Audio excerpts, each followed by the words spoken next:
ரோமருக்கு எழுதின நிருபம் 4ஆம் அதிகாரம் 4-5 வசனங்கள். 4-5 வசனங்கள். கிரியை செய்கிறவனுக்கு வருகிற கூலி கிருபை என்று எண்ணப்படாமல் கடன் என்று எண்ணப்படும். ஒருவன் கிரியை செய்யாமல் பாவியை நீதிமானாக்குகிறவரிடத்தில் விசுவாசம் வைக்கிறவராய் இருந்தால் அவனுடைய விசுவாசமே அவனுக்கு நீதியாக எண்ணப்படும். விசுவாசத்தினால் நீதிமானாக்கப்படுவது என்பதை குறித்து நாம் பேசி வருகிறோம். ரோமருக்கு எழுதின நிருபத்தின் மிக முக்கியமான ஒரு உபதேசம் அது. கடந்த சில வசனங்களிலே அல்லது கடந்த 2 அதிகாரங்களிலே கூட அப்போஸ்தலனாகிய பவுல் நீதிமானாகுவது விசுவாசத்தினால் மட்டுமே, விசுவாசிப்பதனால் மட்டுமே, கிரியைகளினால் அல்ல, நம்முடைய புண்ணியங்களினால் அல்ல, நம்முடைய யோகியதையினால் அல்ல, விசுவாசிக்கிறபடினாலே நாம் நீதிமானாகிறோம் என்பதை திட்டவட்டமாக போதித்து வருகிறார். 4ஆம் அதிகாரத்திலே அதற்குரிய உதாரணங்களை குறித்து இன்னும் விரிவாக அதை போதிக்கிறார். ஆபிரகாம், தாவீது என்கிற 2 உதாரணங்களை கொடுக்கிறார். அன்றைக்கு யூதர்கள் மத்தியிலே அவர்கள் நீதிமான்கள் ஆவதற்கு ஏதாவது கிரியை செய்ய வேண்டும், நாம் ஏதாவது யோக்கியமாய் சில காரியங்களை செய்ய வேண்டும், நம்முடைய புண்ணியங்கள் நம்முடைய கணக்கில் வைக்கப்படுகிறது என்கிற எண்ணம் இருந்தது. எல்லா மதத்தினர் மத்தியிலேயும் அந்த எண்ணம் இருக்கிறது. ஆகையால் தான் அப்போஸ்தலனாகிய பவுல் அவர்களுக்கு அதை வலியுறுத்துகிறார். நம்முடைய கிரியினால் புண்ணியத்தினால் அல்ல, கிரியைகளினால் ஒருவன் நீதிமான் ஆகவே முடியாது. கிரியைகளினாலே நமக்குள்ளே ஒருவரை ஒருவர் நாம் ஒப்பிட்டு பார்த்து இவர் இன்னாரை விட பெரியவர், இன்னாரை விட நல்லவர், இவர் அவரை விட தேவலாம் அப்படின்னு சொல்லலாம ஒழிய, தேவனுடைய பார்வையிலே எல்லாரும் பாவம் செய்து தேவனுடைய மகிமை அற்றுப்போனார்கள் என்று வேதவசனம் சொல்லுகிறது. தேவன் அப்படிதான் எல்லாரையும் பார்க்கிறார், மனு குலத்தையே. ஆகையால் தேவனுக்கு முன்பாக நம்முடைய கிரியைகளை கொண்டு வந்து அதை காண்பித்துக் கொண்டு நாம் நிற்க முடியாது. தேவனுக்கு முன்பாக வரும்போது நாம் அவருடைய தயவின் அடிப்படையிலே, சிந்தப்பட்ட ரத்தத்தின் அடிப்படையிலே வந்து அதை விசுவாசித்து வந்து நிற்கும் போது நாம் நீதிமானாக்கப்படுகிறோம் என்று திட்டவட்டமாக போதிக்கிறார். ஆபிரகாம், தாவீது என்கிற 2 உதாரணத்தை இந்த அதிகாரத்தில் உபயோகப்படுத்துகிறார். ஏன்? ஆபிரகாம் நியாயப்பிரமாணம் கொடுக்கப்படுவதற்கு முன்னதாகவே வாழ்ந்தான். நியாயப்பிரமாணத்தினால் நீதிமானாக முடியும் என்று நம்புகிற யூதர்களுக்கு அது ஒரு நல்ல உதாரணம். ஏனென்றால் நியாயப்பிரமாணம் கொடுக்கப்படும் காலத்துக்கு முன்பதாக, அதாவது மோசேயின் மூலமாக நியாயப்பிரமாணம் வந்தது. அந்த நியாயப்பிரமாணம் 10 கற்பனைகள் கொடுக்கப்படுவதற்கு முன்பதாகவே ஆபிரகாம் பிறந்து வாழ்ந்து முடித்து போய்விட்டான். ஆனால் அவன் நீதிமான் என்று எண்ணப்பட்டான். எப்படி? நியாயப்பிரமாணம் இல்லாமல் எப்படி அவன் நீதிமான் ஆனான்? விசுவாசித்தான், அது அவனுக்கு நீதியாக எண்ணப்பட்டது என்று சொல்லுகிறார். பிறகு தாவீதை உபயோகப்படுத்துகிறார். தாவீது நியாயப்பிரமாணத்தின் கீழ் வாழ்ந்தான், நியாயப்பிரமாணத்துக்கு உட்பட்டவனாயிருந்தான், நியாயப்பிரமாணத்தின் காலத்திலே வாழ்ந்தான், நியாயப்பிரமாணம் சொல்வது எல்லாவற்றையும் கடைபிடிக்க கடமைப்பட்டவனாயிருந்தான். இருந்தாலும் அவன் நியாயப்பிரமாணத்தை கடைபிடித்ததனால் நீதிமானாக்கப்படவில்லை. நியாயப்பிரமாணத்தின் கீழ் வாழ்ந்தவன் கூட அவன் தேவனுடைய மாபெரும் தயவினால், கிருபையினால், விசுவாசத்தின் மூலமாக நீதிமானாக்கப்பட்டானே ஒழிய அவனுடைய கிரியையினால் அல்ல என்று சொல்லி நியாயப்பிரமாணம் இல்லாமல் நியாயப்பிரமாணத்துக்கு முன்னாலே வாழ்ந்த ஒரு ஆளை உதாரணமாகவும், நியாயப்பிரமாணத்துக்கு கீழே அதற்கு உட்பட்டவராக வாழ்ந்த இன்னொருவரையும் உதாரணம் காட்டி அப்படியா சொல்லுகிறார். இன்றைக்கு 2 வசனங்களை வாசித்தோம். அதில் சொல்லப்பட்டிருக்கிறது, கிரியை செய்கிறவனுக்கு வருகிற கூலி கிருபை என்று எண்ணப்படாமல் கடன் என்று எண்ணப்படும். அதாவது கிரியை நிமித்தமாக ஒருவன் நீதிமானாக்கப்படுவான் என்றால் கிருபையே கிடையாது. அது தேவனுடைய கிருபையை பற்றி பேசவே முடியாது. ஒருவன் கிரியை செய்யாமல் பாவியை நீதிமானாக்குகிறவரிடத்தில் விசுவாசம் வைக்கிறவனாய் இருந்தால், எல்லாரும் சொல்லுவோம் பாவியை நீதிமானாக்குகிறவர். மறுபடியும் சொல்லுவோம் பாவியை நீதிமானாக்குகிறவர். நல்லவனை நீதிமானாக்குகிறவர் அல்ல, நல்ல யோகியமா இருக்கிறவனை நீதிமானாக்குகிறவர் அல்ல, புண்ணியங்களை செய்தவனை நீதிமானாக்குகிறவர் அல்ல, அங்கே இங்கேயும் போய் அதை இதையும் நல்ல காரியங்களை செய்துட்டு வந்தவனை நீதிமானாக்குகிறவர் அல்ல, பாவியை நீதிமானாக்குகிறவர். ரொம்ப முக்கியம் அது. பாவியை நீதிமானாக்குகிறவரிடத்தில் விசுவாசமா வைக்கிறவனாயிருந்தால் அவனுடைய விசுவாசமே அவனுடைய கிரியை அல்ல, அவன் செய்த புண்ணியங்கள் அல்ல, அவனுடைய மகத்துவங்கள் அல்ல, அவனுடைய மேன்மை அல்ல, அவனுடைய விசுவாசமே அவனுக்கு நீதியாக எண்ணப்பட்டது என்று சொல்லுகிறார். இதை விவரிக்க நான் பழைய ஏற்பாட்டில் ஒரு சம்பவத்துக்கு போகிறேன். இயேசு அந்த சம்பவத்தை குறித்து யோவான் எழுதின சுவிசேஷம் 3ஆம் அதிகாரத்தில் சொல்லுகிறார். யோவான் 3:16 நமக்கு எல்லாருக்கும் தெரியும். அந்த 16ஆம் வசனத்துக்கு முன்னால 14வது வசனத்திலே ஒரு காரியம் சொல்லப்பட்டிருக்கிறது. இந்த சந்தர்ப்ப சூழ்நிலை முதலாவது விளக்குகிறேன். இதன் மூலமாக ரட்சிப்பு என்றால் என்ன, அது கிரியினால அல்ல விசுவாசத்தினாலே தான் நாம் ரட்சிப்பு பெறுகிறோம் என்பதை இன்றைக்கு திட்டவட்டமாய் விளக்கப் போகிறேன். இது நம்ம ஒவ்வொருவருக்கும் முக்கியம். இன்றைக்கு ரட்சிப்பை பற்றி சரியான அறிவில்லாதவர்களாக அநேக விசுவாசிகள் இன்றைக்கு உலகத்தில் இருக்கிறார்கள். அவர்கள் இன்றைக்கு நினைக்கிறது என்ன, அவர்களுடைய நன்மையினாலே, அவர்களுடைய யோகியத்தினாலே, அவர்களுடைய சில புண்ணியங்களினாலே தான் அவர்கள் தேவனுக்கு முன்பாக வர முடிகிறது என்று எண்ணுகிறார்கள். அது இல்லை என்பதை தெளிவாக காட்டப் போகிறேன். கிறிஸ்துவண்டையில ஒருவரை நடத்துவது எவ்வளவு சுலபம் என்பதை நீங்கள் அறிந்து கொள்வீர்கள். ஒவ்வொருவரும் கிறிஸ்துவண்டை மற்றவர்களை சுலபமாய் நடத்தலாம், ஒரு பெரிய காரியம் அல்ல. இந்த காரியத்தை புரிந்து கொண்டால் அதை நன்றாக செய்யலாம். 3ஆம் அதிகாரம் 14ஆம் வசனத்தை நான் வாசிக்க போகிறேன். அதுக்கு முன்னால் அந்த சந்தர்ப்பத்தை சொல்லுகிறேன். நிக்கதீமு என்கிறவன் ராக்காலத்தில் இயேசுவிடத்தில் வந்து, நீர் தேவனிடத்தில் வந்தவர் என்று அறிகிறேன், இல்லாவிட்டால் உம்மை போல அற்புதங்கள் ஒருவனும் செய்ய முடியாது என்று இயேசுவிடத்தில் வந்து சொல்லுகிறான். இன்னொரு வார்த்தையில் சொன்ன போனால், இயேசுவின் மேல இவனுக்கு ஏதோ ஒரு விதமான நம்பிக்கை இருக்கிறது. உண்மையாகவே அவர் தேவனிடத்திலிருந்து வந்திருப்பார் போல் இருக்கிறது, பெரிய அற்புதங்களை செய்கிறாரே என்று சொல்லி யாரும் பார்க்காத நேரத்தில் ராத்திரியில வர்றான். ஏன் ராத்திரியில வர்றான்னு சொன்னா, அவன் யூதர் மத்தியிலே ஒரு பெரிய தலைவன். யூதர்களுக்கு இயேசுவை பிடிக்கவில்லை. இவன் அவர்களுக்கு தெரியாம மறைமுகமாக வந்து இயேசு வண்டையில வந்து சில காரியங்களை கற்றுக்கொள்ள விரும்பினான். அவன் அதை சொன்ன உடனே இயேசு சொன்னார், நீ மறுபடியும் பிறவாவிட்டால் தேவனுடைய ராஜ்யத்தை காண மாட்டாய் என்று சொன்னார். மறுபடியும் பிறக்க வேண்டும் என்று சொல்லுகிறார். அவனுக்கு ஒண்ணுமே விளங்கல. மதத்தில் இருக்கிறவன், மதத்தில் ஊறினவன், மற்றவர்களுக்கு போதிக்கிறவன், யூத மதத்தை போதிக்கிறவன், 10 கற்பனைகளை போதிக்கிறவன் இதே தேவன் தான், வேற தேவனை வணங்குறவன் அல்ல. இதே நம்ம உண்டாக்கின மெய்யான தேவனை வணங்குகிறவன் தான். ஆனா அப்ரோச் தப்பு, தேவனத்தில் வர்றது தப்பு. இன்றைக்கு பாருங்க, நிறையவர்கள் கிறிஸ்தவர்கள் என்கிற பெயரை வைத்துக் கொண்டிருக்கிறார்கள். ஆனா தேவனத்தில் வர்ற அப்ரோச்சே தப்பு, வேற விதத்தில் வர்றாங்க அவங்க. இவன் யூதனா இருந்தபடினால அவனுடைய கிரியின் மேல பெரிய நம்பிக்கை அவனுக்கு உண்டு. அவனுக்கு இயேசு போதித்த காரியம் சரியா வழங்கவில்லை. மறுபடியும் பிறக்க வேணும் என்றார், அவனுக்கு வழங்கல. எப்படி நான் மறுபடியும் பிறக்கிறது, தாயின் வயிற்றில் போய் நான் திரும்பவும் பிறக்க முடியுமான்றான். அதை சொல்லலையா நானு, நீ சரீர பிரகாரமான மறுபிறப்பை சொல்ற, சரீர பிரகாரமா ஒரு தடவை தான் பிறக்கிற, ஆனால் ஆவிக்குரிய விதத்தில் நீ பிறக்க வேண்டும் என்று இயேசு அவனுக்கு விளக்கி சொல்லுகிறார். பலவிதமான உதாரணங்களை சொல்லுகிறார். இதுக்கு முன்னால் 2 உதாரணத்தை சொல்லிவிட்டார். 2 உதாரணத்தை சொல்லிட்டு விளங்குச்சான்னு கேட்டவனே இன்னும் விளங்கலன்றான்.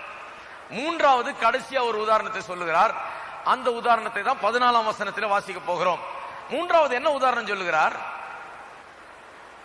14ஆம் வசனத்திலே பார்ப்போம். சர்ப்பமானது மோசையினால் வனாந்தரத்திலே உயர்த்தப்பட்டது போல மனுஷகுமாரனும் தன்னை விசுவாசிக்கிறவன் எவனோ அவன் கெட்டு போகாமல் நித்திய ஜீவனை அடையபடிக்கு உயர்த்தப்பட வேண்டும். சர்ப்பமானது மோசையினாலே வனாந்தரத்திலே உயர்த்தப்பட்டது போல என்று சொல்லுகிறார். அதே போல இன்றைக்கு மனுஷகுமாரனும் உயர்த்தப்பட வேண்டும்.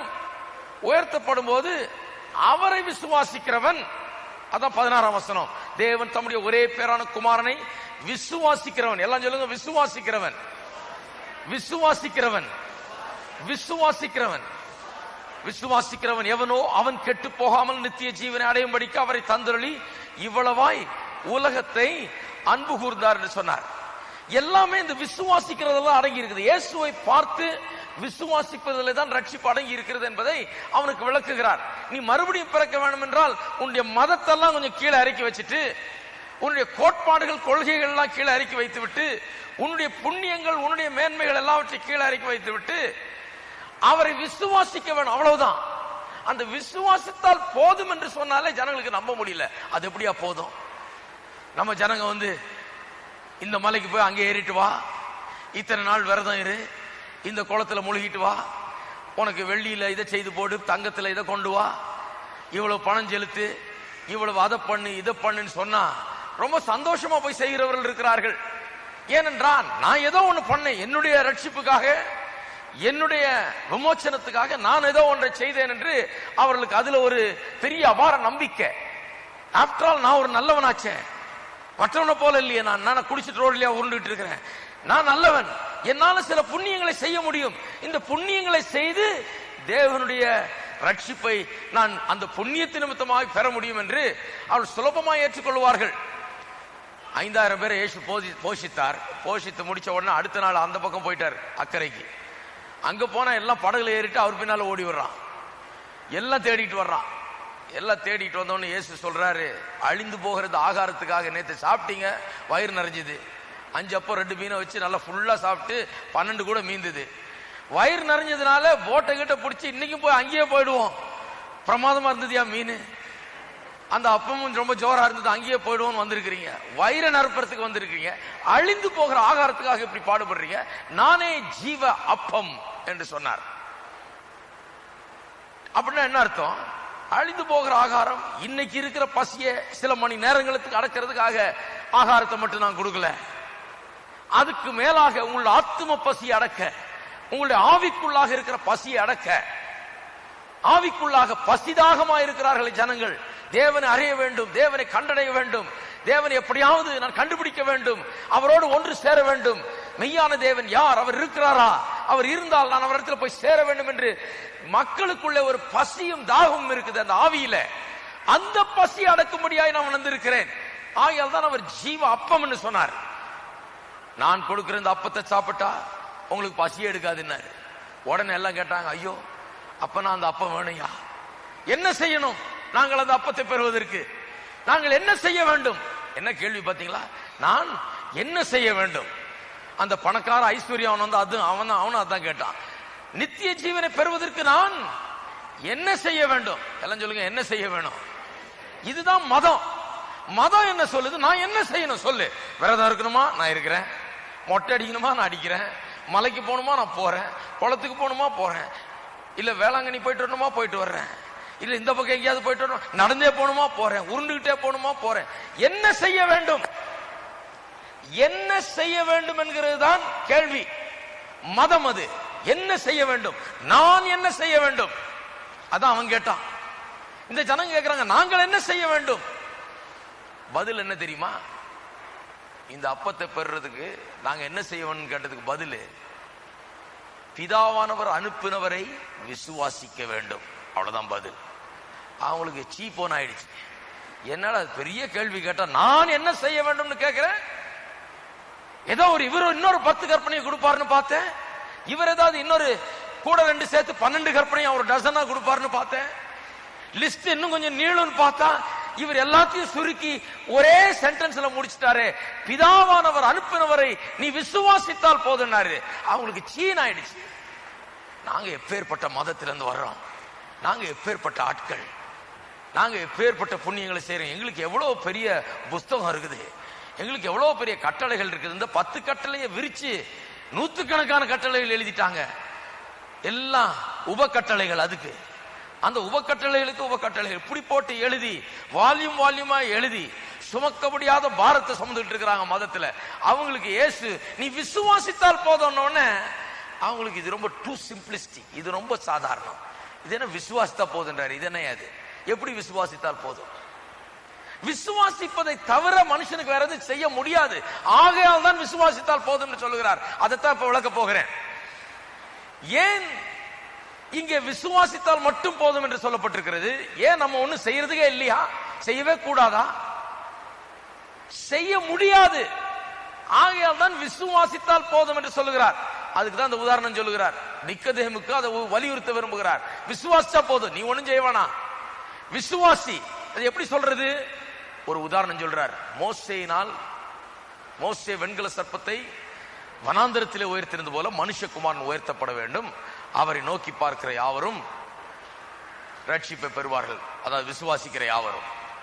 வனாந்தரத்திலே இஸ்ரவேல் மக்கள் பிரயாணம் பண்ணி வந்து கொண்டிருக்கும் போது இருப்போம். என்னாகமம் 21ஆம் அதிகாரம் 8ஆம் வசனம். அங்கே அவர்கள் வந்த வழியிலே அவர்களுக்கு சாப்பாடும் பிடிக்கல, அந்த பிரயாணமும் பிடிக்கல. அவர்கள் ஒரு மாதிரி முறுமுறுத்து கொண்டு, ஜனங்க பாருங்க ரொம்ப கெட்டு போன ஜனங்க இந்த இஸ்ரவேல் மக்கள். அவ்வளோ பெரிய அற்புதங்களை ஆண்டவர் செய்து கொண்டு வந்து அவர்களை வனாந்தரத்தின் வழியை கொண்டு வருகிறார். அவர்களுக்கு அந்த சாப்பாடு பிடிக்கல, தண்ணி பிடிக்கல, அது பிடிக்கல, இது பிடிக்கலன்னு ஒரே கம்ப்ளைண்ட்ஸ். முறுமுறுத்து கொண்டு வந்தார்கள். உடனே அவர்கள் முறுமுறுத்து அவிசுவாசத்தோடு வந்தபடினாலே அந்த தேவனுடைய பாதுகாப்பு அவர்களை விட்டு விலக்கப்பட்டது. அவர்கள் தேவன் கொடுக்கிற பராமரிப்பையும் ஆசீர்வாதத்தையும் மதிக்காமல் அதை எதிர்த்து பேசினபடினாலே, இவ்வளவு நன்மை செய்த தேவனை ஏளனமாய் பேசினபடினாலே தேவன் கொஞ்ச நேரம் கரத்தை எடுத்துட்டார். இப்ப என்ன ஆகுது பாருன்னார். அங்க இருந்த கொள்ளிவாய் சர்ப்பங்கள்லாம் வந்து கடகடன் கடிக்க ஆரம்பிச்சிருச்சு எல்லாரையும். சர்ப்பங்களை ஆண்டவர் என்னமோ வானத்திலிருந்து அனுப்பல. நிறைய பேர் நினைச்சு ஆண்டவர் தேவன் அங்கே கொள்ளிவாய் சர்ப்பங்களை அனுப்பினார். தேவன் பரலோகத்தில் சர்ப்பங்களா வச்சுக்கிட்டா விளையாடிட்டு இருக்காரு? கிடையாது. சர்ப்பங்கள் இந்த உலகத்தில் இருக்குது. நல்லா கவனிங்க. இங்க தீமை நடக்க வேண்டும் என்றால், உங்களுடைய வாழ்க்கையில தீமை நடக்கணும்னா ஒண்ணுமே செய்ய வேணாம். தேவனுக்கு விரோதமா போனாலே போதும், தேவன் அற்றவர்களா வாழ்ந்தாலே போதும், தேவனுடைய பாதுகாப்பின் கொடையின் கீழே இல்லாம நான் தாந்தோன்றித்தனமா வாழ போறேன்னு போனாலே போதும், அந்த எல்லா சாபங்களும் எல்லா விதமான அட்டாக்கும் தானா வந்து நம்ம பிடித்துக் கொள்ளுகிறது. இது ஒண்ணும் வானத்திலிருந்து தேவன் ஒன்னும் அனுப்ப வேண்டியதில்லை. வானத்துல தேவன் நிறைய கூடையா பாம்பு வச்சுட்டு உட்கார்ந்துட்டு இல்ல. ஏற்கனவே வனாந்தரத்துல பாம்புகள் இருக்கிறது, நிறைய ஓடிட்டு இருக்குது. அது பாட்டுக்கு வேலையை பார்த்துட்டு ஓடிட்டு இருந்தது இவ்வளவு நாள். ஏன்னா ஆண்டவர் எல்லா வாயும் கட்டி போட்டு வச்சிருந்தார். இந்த ஜனங்கள் பேசாம கர்த்தரை பின்பற்றி வர்ற வரைக்கும் அந்த ஒரு சர்ப்பமும் ஒருவனையும் தொட்டது கிடையாது. அது பாட்டுக்கு அது வேலையை பார்த்துட்டு ஒதுங்கி போகுது. ஆண்டவர் எந்த நேரம் கரத்தை எடுத்தார் அவர்கள் மேல இருந்து, உடனே வந்து கடகடன் கடிக்க ஆரம்பிக்குது. எல்லாம் கடிக்க ஆரம்பிச்ச உடனே விஷம் ஏறுது, சாகிறார்கள் எல்லாம். சாகும்போது மோசேயும் ஆரோனும் தேவனுக்கு முன்பாக போய் மன்றாடுகிறார்கள். ஆண்டவரே, இந்த மக்கள்லாம் இங்க செத்து போயிட்டா என்ன சொல்லுவாங்க? நீர் இவர்களெல்லாம் கொண்டு வந்தீர், இங்க கொண்டு வந்து வனாந்திரத்தில் கொன்று போட்டீர்னு சொல்லுவார்களே, அப்படி ஆகக்கூடாது ஆண்டவரே, இவர்களை மன்னியும் என்று சொல்லி மன்றாடுகிறார்கள். மன்றாடின போது அங்கே தேவன் ஒரு விசித்திரமான ஒரு காரியத்தை அவர்களை செய்ய சொன்னார். ரொம்ப விசித்திர வினோதமான காரியம் இது. இது யாரும் செய்யணும் நம்மளாம் செய்யவே மாட்டோம். என்ன சொன்னார்? 8ஆம் வசனத்தில் பார்க்கிறோம். அப்பொழுது கர்த்தர் மோசேயை நோக்கி, நீ ஒரு கொள்ளிவாய் சர்ப்பத்தின் உருவத்தை செய்து அதை ஒரு கம்பத்தின் மேல் தூக்கி வை, கடிக்கப்பட்டவன் எவனோ அவன் அதை நோக்கி பார்த்தால் பிழைப்பான் என்றார். அப்படியே மோசே ஒரு வெண்கல சர்ப்பத்தை உண்டாக்கி அதை ஒரு கம்பத்தின் மேல் தூக்கி வைத்தான். சர்ப்பம் ஒருவனை கடித்த போது அவன் அந்த வெண்கல சர்ப்பத்தை நோக்கி பார்த்து பிழைப்பான். யாராவது செய்வோமா? நமக்கு அப்படி நடந்திருந்தா கடகடன் போய் கசாயத்தை காய்ச்சுவோம், இல்ல என்னத்தையாவது பண்ணுவோம். இவர் என்ன சொல்றாரு? விசித்திர வினோதமான ஒரு காரியம். வெண்கல சர்ப்பத்தின் உருவத்தை செய்து அதை ஒரு கோலின் மேல் வைத்து கம்பத்தின் மேல் தூக்கி வைத்து அதை உயர்த்தி பிடி. பாம்பு யாரெல்லாம் கடிக்குதோ கடிச்ச உடனே என்ன பண்ணும்? இதை நோக்கி பார்க்க வேண்டும். பாருங்க, வேதத்தில் சில காரியங்கள் முட்டாள்தனம் மாதிரி தோன்றும் வாசிக்கும் போது. என்னையா அது பாம்பு கடிச்சிருக்குது, அவன் சாகுறான். சாகும்போது அந்த நேரத்துக்கு வெண்கல சர்ப்பத்தை பண்ணி அதை ஒரு கம்பன் மேல வைத்து தூக்கி உயர்த்தி காண்பி, எல்லாம் அதுல பாரு அப்படிங்கிறாரு. என்ன வேடிக்கையா இருக்க? இது மாதிரி யாராவது சொல்லுவாங்களான்னு சொல்லலாம்.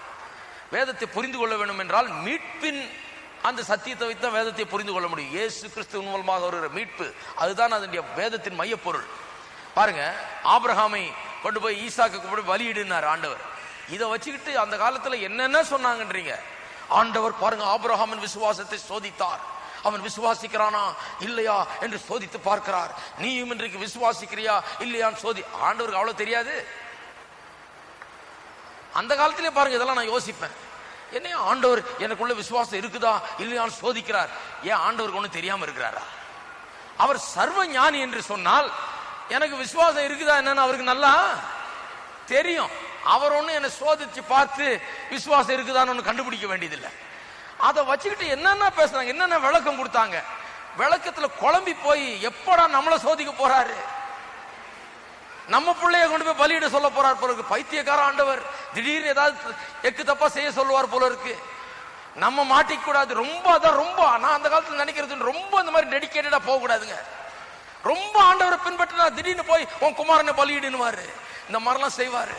அதுக்கெல்லாம் ஆயத்தமா இருக்கணும். இப்படிதான் போதிச்சாங்க, இதுதான் விளங்குச்சு. கொஞ்சம் யோசித்து பாருங்க. சிலர்லாம் பழைய காலத்துல அந்த இதுல இருந்தவங்க எல்லாம் இங்க வந்து இங்க ரட்சிக்கப்பட்டு இப்படியே இருக்கிறவங்க பாக்கியவான்கள். பழசிலிருந்து வந்தவங்க எல்லாம் யோசித்து பாருங்க. அப்படிதான் சொன்னாங்க, நாங்கெல்லாம் அப்படிதான் நினைச்சோம். ரொம்ப ஜாக்கிரதையா இருக்க வேண்டும். ஆவிக்குரிய வாழ்விலே ரொம்ப ஆழமாய் போனால் திடீரென்று ஒரு நாள் ஆண்டவர் இப்படி ஒரு பெரிய சோதனை கொண்டு வருவார். உனக்கு விலையேறப்பட்டதா இருக்கிறத, உனக்கு முக்கியமா இருக்கிறத நான் எடுத்துக்கிறேன்னு. அப்ப நீ என்ன செய்ய போகிறாய்? அதையும் நீ விட்டு கொடுக்கணும். சொந்த குமாரனையே கொடுக்க சொன்னால் இப்படி எல்லாம் போதிச்சு பயங்காட்டியே நாங்க கொஞ்சம் தூரமாவே பின்பற்றினோம், மொள்ளமாவே. ஆண்டவர் இப்படிலாம் செய்யறவர், ரொம்ப ஜாக்கிரதையா இருக்கணும். அது விஷயமே கிடையாது. அந்த ஆபிரகாம் ஈசாக்கை பலியிடுகிற கதையில தேவன் அவனை சோதிக்கிற விஷயமே விவகாரமே கிடையாது. தேவனுக்கு தெரியலன்னா இவன் விசுவாசம் இருக்குதா இல்லையான்னு தெரியலன்னா அவர் தேவனே கிடையாது. அவருக்கு தெரியும் இவனுக்கு விசுவாசம் இருக்குது. எதுக்காக ஆபிரகாமை கொண்டு போய் ஈசாக்கு பலியிடுன்னு சொன்னார்? ரட்சிப்பை குறித்து ஆபிரகாமுக்கு போதிக்கிறதுக்காக. அவன் போய் பலிபீடத்தின் மேல வச்சு கத்திய ஓங்கி கொல்லுகிற போது அவனை நிறுத்தி, உன்னுடைய குமாரன் வேணா, என்னுடைய குமாரன் நான் கொடுக்க இருக்கிறேன், அதுக்கு அடையாளமாக தான் இந்த ஆட்டுக்குட்டிங்க மாட்டிட்டு இருக்குது, அதை எடுத்து பலியிடு, நான் உனக்காக பலியை ஏற்படுத்தி இருக்கிறேன், என்னுடைய சொந்த குமாரனை பலியாக கொடுப்பேன்றத அந்த மலைக்கு கொண்டு போய் அவனுக்கு வெட்ட வெளிச்சமாக சுவிசேஷத்தை பிரசங்கிக்கிறதுக்காக தான் அங்க கொண்டு போக சொன்னார். அவன்கிட்ட விளையாடுறதுக்காக இல்ல, அவனை பூச்சாண்டி காமிக்கிறதுக்காக இல்ல, அவன் ரொம்ப ஆண்டவரை ரொம்ப நெருக்கமா பின்பற்றினான்னு அவன் மகனை புடுங்கிட்டு போறதுக்காக அல்ல, அவனை கொள்ளையடிக்கிறதுக்காக இல்ல, அவனுக்கு கொடுத்த ஆசீர்வாதத்தை இவன் எங்க கெட்டு போட போறானோன்னு மறுபடியும் புடுங்கிறதுக்காக அல்ல. தவறான எண்ணங்கள் மக்கள் மத்தியிலே இன்றைக்கு ஆண்டவரை குறித்து நிலவுகிறது. ஆண்டவர் விளையாடுகிறவர் அல்ல, ஒரு காரியத்தை போதிக்கும்படியாக அவனை கொண்டு போனார். ஆண்டவருக்கு தெரியும் இவனுக்கு விசுவாசம் இருக்குதுன்னு. அவன் கண்டிப்பா கொண்டு போய் கத்திய வாங்கி கொல்லுவான், இவன் எரிச்சு தகன பலியா இடுவான்னு தெரியும் ஆண்டவருக்கு. அப்படி செய்ய முற்படும் போது நான் இவனுக்கு நல்லா போதிக்கலாம்னு சொல்லிதான் அங்க கொண்டு போனார். இப்பதான் எனக்கு விளங்குது அது. ஹலோ, கர்த்தருக்கு ஸ்தோத்திரம். இதெல்லாம் விளங்கலன்னா அப்படி பிரசங்கம் பண்ணணும். எப்போ என்ன நேருமோ ஜனங்க பாவம் அந்த ஆபிரகாம் ஈசாக்கு கதையை கேட்டுட்டு அப்புறம் அந்த மாதிரி ஏதாவது ஆச்சுனாக்கா சரி ஆண்டவர் என்னையும் ரொம்ப ஆபிரகாமை நேசித்தது போல நேசிக்கிறார் போல இருக்கு. கிடையாதுங்க. ஆண்டவர் ஆபிரகாமுக்கு சொன்னார், உன் மகனே இல்ல என் மகனை நான் கொடுக்கிறேன். அதுக்கு தான் இங்கே கொண்டு வந்த ஒண்ணு. அதை காமிக்கணும், உனக்கு சுவிசேஷம் உனக்கு பிரசங்கிக்கப்படணும், நீ அதை விசுவாசிக்கணும். அதை காண்பிக்கிறதுக்காக தான் மலையேற சொன்ன ஒண்ணு, அது காண்பிக்கிறதுக்காக தான் இங்க வர சொன்னேன். நீ அதை செய்யும் போது அதை உனக்கு காட்சியாக காண்பிக்கும்படியாக, சுவிசேஷத்தை போதிக்கும்படியாக அன்னைக்கு அது சுவிசேஷம் அவனுக்கு பிரசங்கிக்கப்பட்டது. இதையும் அப்படிதான் புரிந்து கொள்ளணும். வேதத்தில் உள்ள பழைய ஏற்பாட்டில் உள்ள நிறைய சம்பவங்கள் இப்படிதான் புரிந்து கொள்ள முடியும், இல்லைன்னா புரிந்து கொள்ளவே முடியாது. இதுவும் அப்படிதான். எதுக்கு ஒரு கம்பத்தின் மேல வெண்கல சர்ப்பத்தின் உருவத்தை உண்டாக்கி, இந்த தேவன் தான் சொன்னாரு எந்த ஒரு சொரூபத்தை உண்டாக்க கூடாது, ஒண்ணுத்தையும் ஒண்ணக்கூடாது, என்ன பண்ணக்கூடாது, சொரூபத்தை உண்டாக்கி வெண்கல சர்ப்பம் போல ஒரு உருவத்தை உண்டாக்கி அதை கம்பின் மேல் வைத்து தூக்கி பிடிக்க சொன்னார். கடித்து பாம்பு கடிச்சு விஷம் ஏறின ஒவ்வொருவனும் அதை பார்க்க சொல்லுகிறார். என்ன அது? அந்த கம்பின் மேல் வைக்கப்பட்ட வெண்கல சர்ப்பம் இயேசு நம்முடைய பாவங்களை சுமந்து நமக்காக சாபமானார். சபிக்கப்பட்ட சர்ப்பம்னா சபிக்கப்பட்ட ஒன்று. சாபமானார். உங்களுடைய சாபங்களையும் என்னுடைய சாபத்தையும், உங்களுடைய நோயையும் என்னுடைய நோயையும், உங்களுடைய தரித்திரத்தையும் என்னுடைய தரித்திரத்தையும், உங்களுடைய பாவத்தையும் என்னுடைய பாவத்தையும் அவர் சிலுவையில சுமந்து நம்முடைய சாபங்களை அவர் ஏற்றுக்கொண்டு நமக்காக சாபமானார் என்பதை போதிக்கிறதுக்காக தான் அப்படி செய்ய சொன்னார் மோசேய. விளையாடுறதுக்கு இல்ல. ஏதோ ஒரு கம்ப செய்து ஒரு வெண்கல சர்ப்பத்தை வச்சா எல்லாம் சரியாயிடாது. சிலுவையை குறித்து போதிப்பதற்கு, சிலுவையில இயேசு எப்படி சாபமானார், நமக்காக பாவமானார் என்பதை போதிக்கிறதுக்காக தான் வெண்கல சர்ப்பத்தை வைத்து அதை கொம்பின் மேல வைத்து தூக்கி உயர்த்தி பிடி என்று சொன்னார். இப்போ ஒண்ணு பண்ண போறேன்.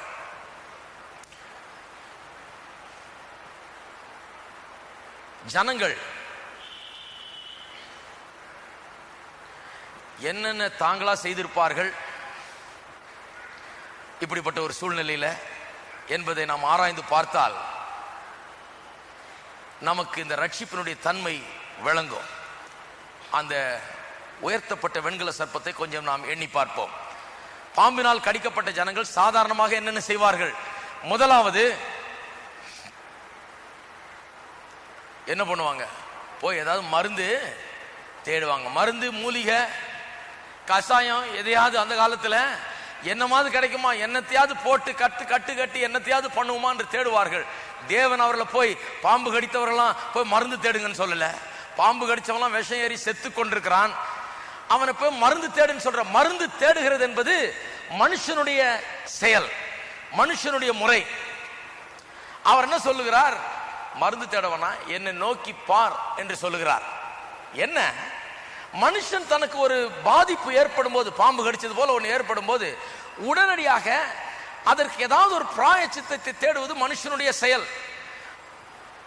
அங்கே எப்படி பாம்பு கடிச்சதோ அதுபோல மனு வர்க்கத்தை இன்றைக்கு பாவம் என்கிற பாம்பு கடிச்சிருக்குது.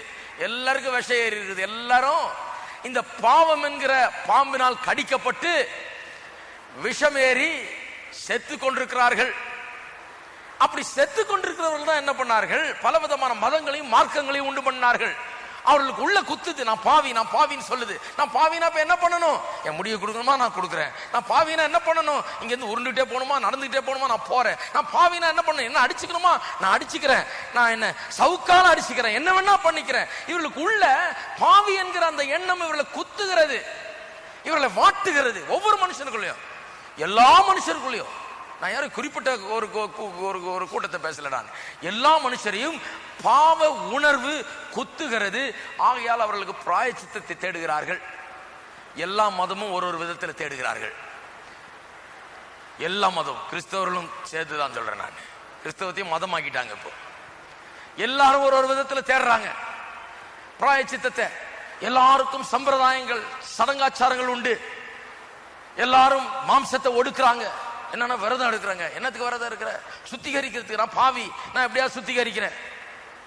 எல்லாரும் புண்ணிய ஸ்தலங்களுக்கு போகிறார்கள். இதெல்லாம் மதம். மதம் என்ன சொல்லுது? கடிச்சிருச்சா பாம்பு, விஷம் ஏறிடுச்சா, ஏதாவது ஒண்ணு பண்ணு, ஏதாவது ஒரு மந்திரம் பண்ணு, ஏதாவது ஒரு பதில் இதுக்காக தேடு, இதுக்காக ஏதாவது சடங்காச்சார சம்பிரதாயத்தை உண்டாக்கு, ஏதாவது ஒண்ணு பண்ணு. தாடிய வள, முடிய வெட்டு, சாப்பிடாத, மலைக்கு போ, குளத்துக்கு போ. இப்படி பலவிதமான பதில்களை மனுஷன் தேடிக்கொண்டிருக்கிறான். தேவன் அவர்களை பார்த்து சொல்றாரு, நீ எதையும் தேடாத, என்ன பண்ணு? நோக்கிப்பார். எதை நோக்கிப்பார்? கம்பின் மேலே வைக்கப்பட்டிருக்கிற வெண்கல சர்ப்பத்தை நோக்கிப்பார். என்ன சொன்னார்? அப்ப நீ உன்னுடைய மருந்து மாத்திரை எல்லாம் ஒன்றும் செய்ய போறதில்லை. உன்னுடைய மதமும் அந்த மதத்தின் சரீர ஒடுக்குதலும், ஆவிய ஒடுக்குதலும், விரதங்களும், புண்ணிய ஸ்தலத்துக்கு போவதும், பலவிதமான காரியங்களை நீ செய்து இதன் மூலமாக தேவன்கிட்ட வந்து இந்த பாவம் நீக்கப்படுறதுன்னா அது நடக்கவே நடக்காது. பாம்பு கடிச்சுதா, பாவத்தினால் நிறைந்திருக்கிறாயா, நீ பாவியா, என்ன பண்ணு? நோக்கி பார், விசுவாசி. அவர்கள் அந்த கம்பின் மேல உயர்த்தப்பட்ட வெண்கல சர்ப்பத்தை நோக்கி பார்த்தது போல இன்றைக்கு சிலுவையில உனக்காக அடிக்கப்பட்ட இயேசுவை நீ நோக்கி பார். அவ்வளவுதான். பாருங்க, மனுஷன் தன்னுடைய மதங்களை நம்பி, அந்த மார்க்கங்களை நம்பி இருக்கும்போது அவன் தன்னுடைய சுயபலத்தினால் தன்னுடைய பாவத்துக்கான பிராயச்சித்தத்தை தேடுகிறான். தேவன் சொல்லுகிறார், வெறும் நோக்கிப்பார், விசுவாசி, அது போதும். பிறகு இப்படி கடிக்கப்பட்டவர்கள் போய் ஒருத்தருக்கு ஒருத்தர் உதவி செய்யுங்கன்னு சொல்ல ஆண்டவர். ரெண்டாவதா போய் எல்லாரும், பாம்பு கடிச்சவங்க எல்லாரும், இப்ப லேட்டா கடிச்சவங்க எல்லாம் முதல்ல கடிச்சவங்களுக்கு கொஞ்சம் உதவி செய்யுங்க, 1 மணி நேரத்துக்கு கடிச்சிருக்கணும்னா அப்படி சொல்ல. பாருங்க, இன்றைக்கு இந்தியா தேசத்தில் காலாகாலமாக மிஷினரிகள் வந்து ஊழியம் செய்கிறார்கள். நூற்றுக்கணக்கான வருஷங்களாக, கிட்டத்தட்ட 200 வருஷங்களாக மிஷினரி ஊழியங்கள் ஆரம்பிக்கப்பட்டு எங்கும் நடத்தப்படுகிறது. இதில் என்ன பிரச்சனைன்னா, அந்த காலத்தில் வந்தவங்க சுவிசேஷத்தை பிரசங்கித்தாங்க. அதுக்கப்புறம் வந்தவங்க என்ன பண்ணிட்டாங்க? சுவிசேஷ பிரசங்கம் அவ்வளோ முக்கியம் இல்லை, என்ன பண்ணலாம், பேசாமல் ஸ்கூலை வைக்கலாம், ஆஸ்பத்திரியை கட்டலாம், புண்ணிய ஜனங்களுக்கு ஏதாவது நன்மைகளை, சாப்பாடை போடலாம், பால் பவுடர் கொடுக்கலாம், அரிசியை கொடுக்கலாம், ஆர்ஃபனேஜ் வைக்கலாம், இல்லை அதை பண்ணலாம், இதை பண்ணலாம், எதையாவது ஒன்று பண்ணலான்னு அப்படி ஆரம்பிச்சிட்டாங்க. அப்படி ஆரம்பித்தவர்கள் சுவிசேஷத்தை பிரசங்கிப்பதையே நிறுத்தி விட்டார்கள். எனக்கு ஞாபகம் இருக்கு, ஒரு குரூசேடுக்கு போய் மாணவர்கள் எல்லாம் கூப்பிட்டு போய் அங்கே ஒரு ஊரில் ஒரு இடத்துல தங்கியிருந்தோம். ஒரு கிறிஸ்தவ ஸ்தாபனத்துக்கு சொந்தமான ஒரு கேம்பஸில் தங்கியிருந்தோம். அந்த கேம்பஸில் இருந்த அதுக்கு இன்சார்ஜாக இருந்த ஒரு ஆள் சொல்லுகிறார், ஐயா, நல்ல காலம் இப்போ வந்தீங்க, நீங்க எங்க மிஷினரி அப்போ வந்திருந்தீங்கன்னா உள்ளே விட்டுருக்க மாட்டார் உங்க கும்பலை அப்படின்னாரு. எதுக்கு? என்ன, எங்க மிஷினரிக்கு இந்த சுவிசேஷ பிரசங்கம்லாம் பிடிக்காதுங்க. எங்க மிஷினரி நல்ல ஸ்கூலெல்லாம் அழகா கட்டுவாரு, ஆஸ்பத்திரியெல்லாம் நல்லா கட்டுவாரு, ஜனங்களுக்கு ஏராளமா நன்மை செய்வார். ஆனால் அந்த பிரசங்கியார்களை கண்டா பிடிக்காது, சுவிசேஷம் பிரசங்கம் பண்ணக்கூடாதுன்னு சொல்லுவாரு எங்க மிஷினரி. அவருக்கு வந்து ரொம்ப அந்த சமுதாய பணியில தான் ரொம்ப அவருக்கு ஈடுபாடு, அதுல தான் ரொம்ப நம்பிக்கை. அதனால மனுஷனை திருத்தி நல்லா ஆக்கிடலான்னு அவர் நினைக்கிறாரு. சுவிசேஷத்தை பிரசங்கித்து அனுமதிக்க மாட்டார். நீங்க வந்து இவ்வளவு பெரிய கூட்டம் வைக்கிறீங்க, உங்களுக்கு தங்கவே விட மாட்டார். அருமையான கேம்பஸ், நல்லா ஜாலியா தங்கி இருந்தவங்க. குளிக்கிறதுக்கு ஏராள வசதி, படுக்கிறதுக்கு வசதி எல்லாம். இவ்வளவு பணத்தையும் கொண்டு வந்து காலாகாலம் வாங்கி கொண்டு வந்து பெரிய பெரிய இடங்களை வாங்கி இவ்வளவு அழகா கட்டடங்களை கட்டி சுவிசேஷம் பிரசங்கம் பண்ண வெளியே போன்றாங்க. அவங்கள்ட்ட இருந்தா தான் கிரவுண்டு வாங்கினேன். நல்ல காலம் அவர் கர்த்தர் தான் அவரை திரும்பி வெளிநாட்டுக்கு அனுப்பிச்சிட்டாரு அந்த மிஷினரியை. இந்த கிரவுண்டையும் படாத பாடுபட்டு வாங்கினேன். சுவிசேஷ பிரசங்கம் பண்றதுன்னா விளங்க மாட்டேன் அவர்களுக்கு. ஏன்னா அவங்க நினைக்கிறாங்க ஸ்கூல் மூலமாகவும் ஆஸ்பத்திரி மூலமாகவும் மற்ற சமுதாய பணிகள் மூலமாகவும் ஜனங்களை திருத்தி அவர்களை எப்படியாவது ஒரு நல்ல நிலை கொண்டு வந்துடலாம், அது போதும். அவர்களுக்கு சாப்பாடு இருந்தா போதும், துணிமணி இருந்தா போதும், அவர்களுக்கு படிப்பு அறிவு இருந்தா போதும், மீதி எல்லாம் வேண்டியதில்லை அப்படிங்கிற நிலைக்கு வந்து விட்டார்கள். ஆகையால் தான் இத்தனை வருஷமா மிஷனரி ஊழியம் நடந்தும் இன்றைக்கும் சுவிசேஷத்தை கேட்டுறாத மக்கள் கோடிக்கணக்கிலே நம்முடைய நாட்டில் இருக்கிறார்கள். எத்தனையோ கிராமங்களில் சுவிசேஷம் வல்லமையோடு அறிவிக்கப்படவில்லை, அற்புதங்கள் அடையாளங்களோடு அறிவிக்கப்படவில்லை. இயேசு என்கிற வார்த்தை ஜனங்களுடைய வாயில ஒரு நாளும் சொல்லப்படாத இடங்கள் இந்த தமிழ்நாட்டிலேயே கூட இருக்கிறது. ஏன்? கிறிஸ்தவர்கள் ஒரு காரியத்தில் நம்ம பெரிய ஆளாயிட்டோம். பெரிய பெரிய ஸ்கூல்லாம் நம்மளது தான்.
சேவைகள் செய்கிறோம், நல்லதுதான்.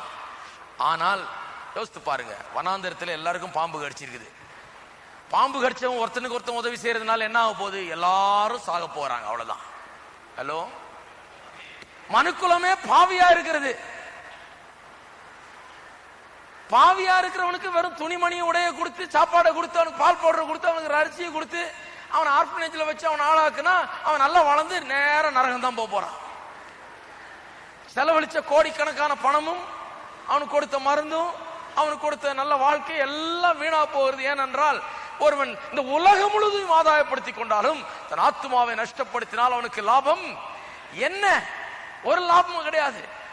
சாப்பிட ஆகாரம் இருந்து, உடுக்க உடை இருந்து, எல்லாம் இருந்து, உலகத்தில் எல்லா வசதிகளும் இருந்து, எல்லாம் இருந்து, படிப்பு இருந்து, தன்னுடைய ஆத்மாவை நஷ்டப்படுத்தினால், தேவனை அறியாமல் போனார், தன்னை உண்டாக்கினவனை புரிந்து கொள்ளாமல் போனால், தேவனண்டையில வந்து பாவம் மன்னிக்கப்பட்டு தேவனண்டையில போய் நிற்கக்கூடிய திராணி ஒருவன் பெறாவிட்டால் அவனுக்கு கிடைத்த எல்லாமே லாபம் இல்லை, நஷ்டம்தான். அவனுக்கு லாபம் என்ன? ஒண்ணுமே கிடையாது, ஜீரோ. எல்லாம் இருந்தும் தேவன் இல்லைன்னா ஜீரோ என்று வேதம் சொல்லுகிறது.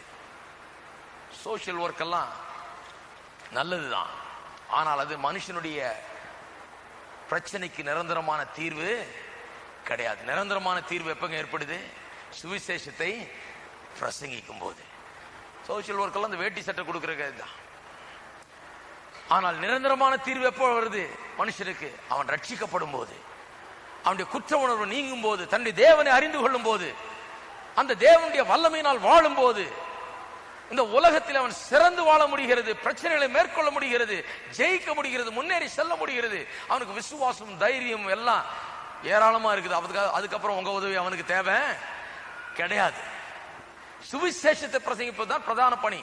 ஆகையால் தான் இயேசு சொன்னார், ஆகையால் தான் தேவன் சொல்லுகிறார் வனாந்தரத்துல, ஒருத்தனுக்கு ஒருத்தன் உதவி செய்யாத, கடிச்சுதா எல்லாம் வா அங்க பாரு, எல்லாம் ஒருத்தனுக்கு ஒருத்தன் உதவி செய்தா எல்லாம் செத்து போக வேண்டியதுதான். இப்ப எனக்கு என்ன பெரிய ஒரு ஆதங்கம் என்று சொன்னா, இப்படிப்பட்ட மிஷனரி ஊழியரை செய்கிறவர்களும் இவர்களால் படிப்பையும் மருந்தையும் ஆகாரத்தையும் உடையும் பெறுகிறவர்களும் எல்லாம் சேர்ந்து நரகத்துக்கு போக போறார்கள் நினைக்கும் போது, ஹலோ, எவ்வளவு கஷ்டமா இருக்கு பாருங்க. எல்லாரையும் கடிச்சிருக்குது பாம்பு.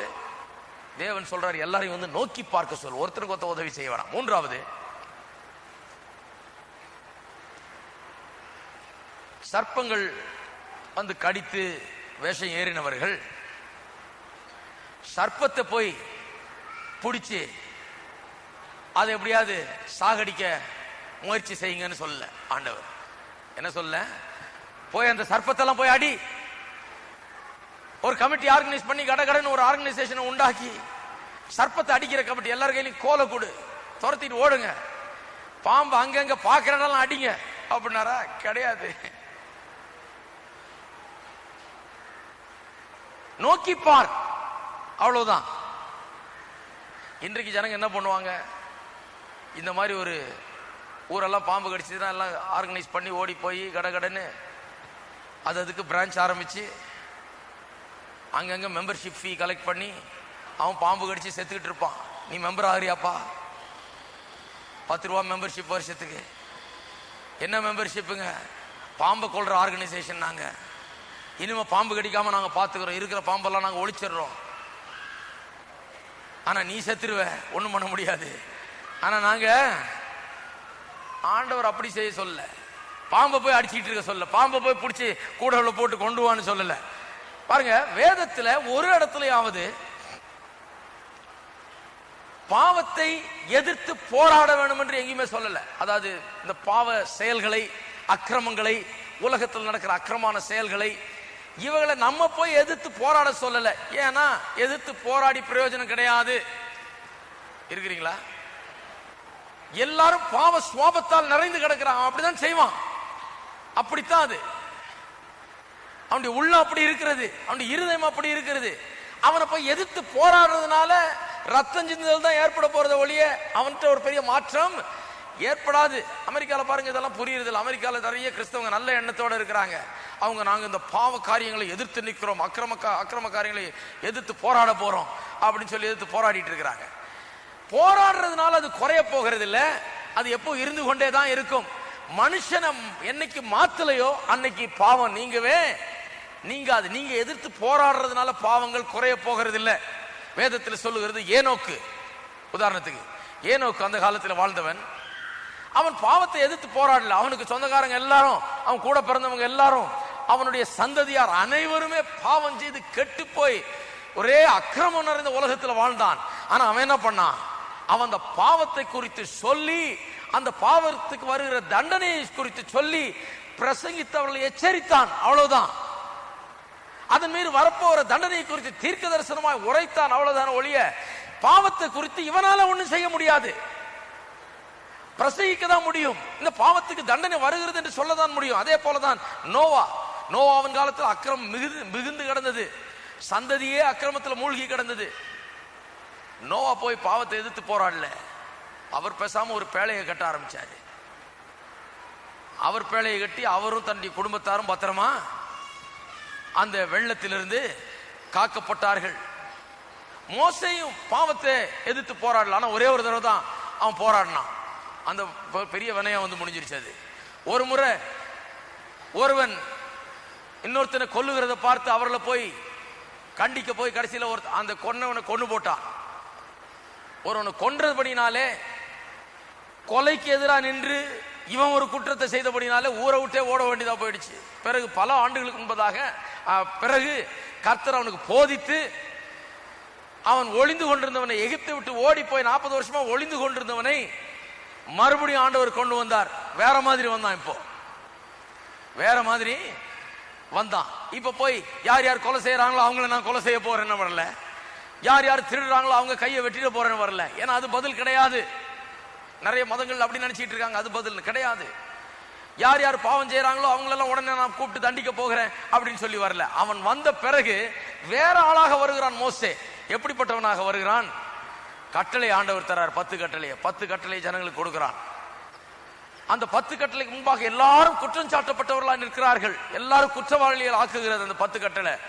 உடனடியாக அதற்குரிய பலியும் கொடுக்கிறான். ஜனங்களுக்கு போதிக்கிறான். நாம் பாவிகள், பாவம் நமக்குள்ள குடிகொண்டிருக்கிறது, இதுக்கு பிராயச்சித்தம் சிந்தப்பட்ட ரத்தம் மட்டுமே என்பதை அவன் போதிக்கிறான். அப்படி ஆண்டவர் அவனை மாத்தினாரு. மாற்றி அவனை கொண்டு வந்தார். கிறிஸ்தவர்களாக இருக்கிற நாம் அங்கங்க நடக்கிற பாவத்தை போய் எதிர்த்து அதை எதிர்த்து போராடுகிறது இல்லை. பாவத்தை வெறுக்கிறோம், அது வேற. பாவத்தை நாம் வெறுக்கிறோம். எல்லாரும் சொல்லுங்க, பாவத்தை நாம் வெறுக்கிறோம்.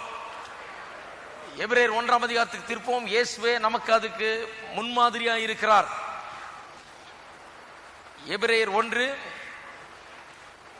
1:9, நீர் நீதியை விரும்பி அக்கிரமத்தை வெறுத்திருக்கிறீர், ஆதலால் தேவனே உம்முடைய தேவன் உமது தோழரை பார்க்கலும் உம்மை ஆனந்த தைலத்தினால் அபிஷேகம் பண்ணினார்.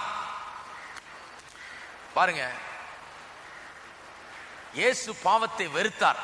இயேசுடைய காலத்தில் ரோமாபுரியில அந்த சாம்ராஜ்யத்துக்கு கீழாக இருந்த சகல இடங்களிலேயும் அடிமைத்தனம் ரொம்ப பெருகி இருந்தது. எல்லாம் சொல்றாங்க 50% அடிமைகள் தான் இருந்தாங்களாம் ரோமாபுரி ராஜ்யத்தில்.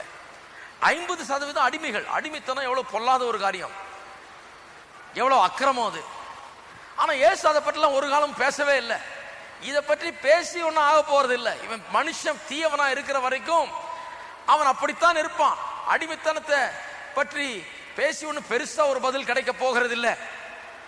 பாவியாய் மனுஷன் இருக்கிறபடினால மற்றவர்களை எந்த விதத்திலாவது அடிமைத்தனம் பண்ணுவான். பாருங்க, அமெரிக்காவில் அடிமைகளை கொண்டு போய் ஆப்பிரிக்கர்களை கொண்டு போய் விற்று அடிமைகளாக்கி வெள்ளைக்காரர்கள் தங்களுடைய வேலைகளை செய்யும்படியாக உபயோகப்படுத்தினார்கள். அது என்ன பாவம்? மனுஷனுக்குள்ள பாவம் இருக்குது. பாவம் இருக்கிறபடினால தான் அப்படி செய்யறான். ஒரு மனுஷனை பிடிச்சி கொண்டு போய் தோட்டத்தில் வேலை செய்த வச்சு அவனை அடிச்சு கொன்னு அவனை வித்து இப்படி எல்லாம் பண்ணுகிறது மனுஷனுடைய உள்ளத்தில் இருக்கிற சுயநலம், அவனுடைய பாவம். தான் நல்லா வாழணும், அவ்வளவுதான். மற்றவனை இங்க பிடிச்சிட்டு வேலை செய்யட்டும்னு. இப்ப அடிமைகள் எல்லாம் விடுதலை ஆக்கிட்டாங்க அமெரிக்கால. இப்ப அடிமைன்னு யாரும் கிடையாது. இருந்தாலும் இன்றைக்கும் அந்த சூழ்நிலை மாறவில்லை. இன்றைக்கும் அந்த மக்கள் மத்தியிலே அப்படிப்பட்ட எண்ணங்கள் இருக்கத்தான் செய்கிறது.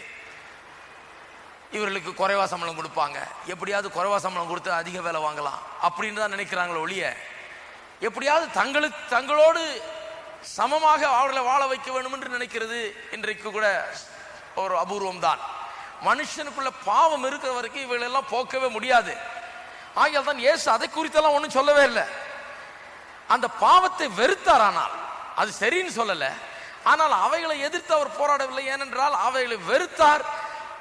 அவர்களுக்காக சிலுவையில போய் ரத்தத்தை சிந்தினார், ஜீவனை விட்டார். ஜனங்கள் பாவத்திலிருந்து விடுபடும்படியாக ஒரு காரியத்தை செய்தார் ஒழிய அவர் பாவத்தை போய் எதிர்த்து போராடல. ரோம அரசாங்கத்தை எதிர்த்து போராடல. வனாந்தரத்திலே எல்லாம் பாம்பினால் கடிக்கப்பட்டிருந்த போது தேவன் அவர்களை பார்த்து போய் இந்த பாம்பெல்லாம் அடிச்சு கொல்லுங்கன்னு சொல்ல, அடிச்சு கொல்ல முடியாது, அதனால பிராயச்சித்தம் ஏற்படாது, சாகிறவன் சாகதான் போகிறான். சாகிறவன் சாகாமல் தடுப்பதற்கு என்ன வழி? நோக்கி பார், அந்த வெண்கல சர்ப்பத்தை நோக்கி பார் என்று சொன்னார். 4வது, இது ரொம்ப முக்கியம். எல்லாரும் பாம்பினால் கடிக்கப்பட்ட எல்லாரும் இந்த உயர்த்தப்பட்ட வெண்கல சர்ப்பத்துக்கு முன்னால நின்று இதுகிட்ட ஒரு ஜெபம் பண்ணுங்கன்னு சொல்லல. இருக்கிறீங்களா? இது ரொம்ப முக்கியம். ரட்சிப்பு அப்படி வருகிறது இல்ல. ரட்சிப்பு நம்முடைய ஜெபதபங்களால் வருகிறது அல்ல. அநேக பேருக்கு தங்களுடைய ஜெபதபங்களுடைய நம்பிக்கை ரொம்ப ஜாஸ்தி இருக்குது. நான் ரொம்ப நேரம் ஜெபம் பண்ணிட்டேங்க, எவ்வளோ ஜெபம் பண்ணிருக்கேன். கிடையாது. பாம்பினால் கடிக்கப்பட்டவன், பாவம் ஒருவனுக்குள் இருந்தால், பாவத்தினால் மடிந்து கொண்டிருக்கிறவன் அவன் ஜெபம் பண்ணி பிரயோஜனம் இல்ல. அவன் நோக்கி பார்க்க வேண்டும். விசுவாசம் தான் முக்கியம். இங்க முன்னால கூப்பிடுறோம், ஜனங்களை இயேசுவை ஏற்றுக்கொள்ளுகிறவர்ல அவர்களை ஒரு ஜெபத்தை செய்ய சொல்றான். ஆனா அது ஜெபம் கிடையாது. ஆக்சுவலா அது அவர்கள் செய்கிற அறிக்கை. அவர்கள் என்ன அறிக்கை செய்கிறார்கள்? நான் விசுவாசிக்கிறேன், இயேசு எனக்காக மரித்தார், சிலுவையில் எனக்காக ரத்தம் சிந்தினார், எனக்காக சாபமானார், என்னுடைய பாவ சாபங்களை அவர் ஏற்றுக்கொண்டார் என்பதை நான் அறிக்கை செய்கிறேன் சொல்லுகிறார்கள். அப்படி செய்யும் போது என்ன பண்றாங்க? வனாந்தரத்தில் மக்கள் அந்த வெண்கல சர்ப்பத்தை நோக்கி பார்த்தது போல இவர்கள் என்ன பண்ணுகிறார்கள்? நோக்கி பார்க்கிறார்கள், விசுவாசிக்கிறார்கள்.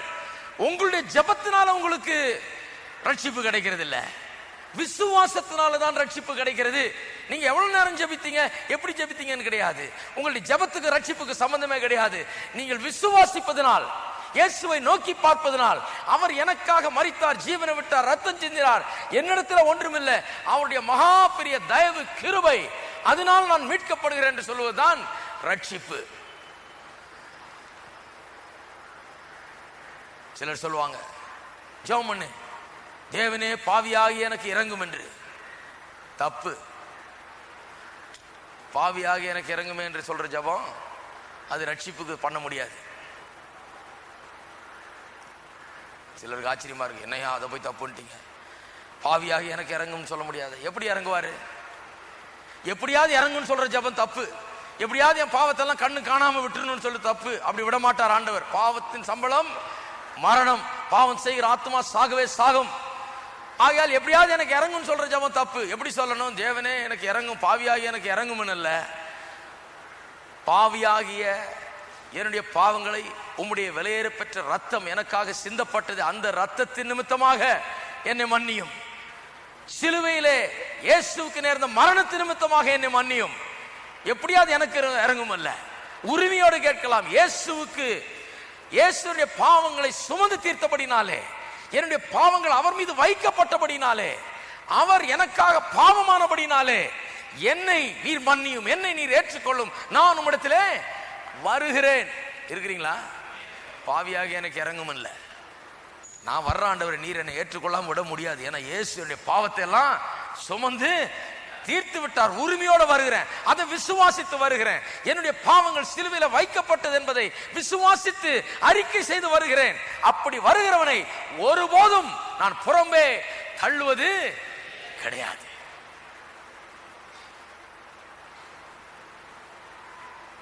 பாருங்க, நிறைய நேரம் மதம் தான் நமக்கு போதிக்கப்பட்டிருக்கு. எப்படியாவது வந்து ஜெபம் பண்ணு, தேவனே எனக்கு இறங்கும், இறங்கு இறங்கு. எப்படி இறங்குவாரு?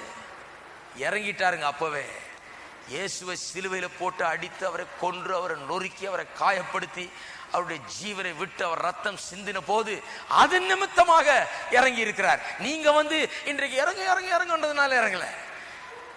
அவர் இறங்கி விட்டார். உங்கள் பாவத்தை அவர் மீது வைத்து விட்டார்.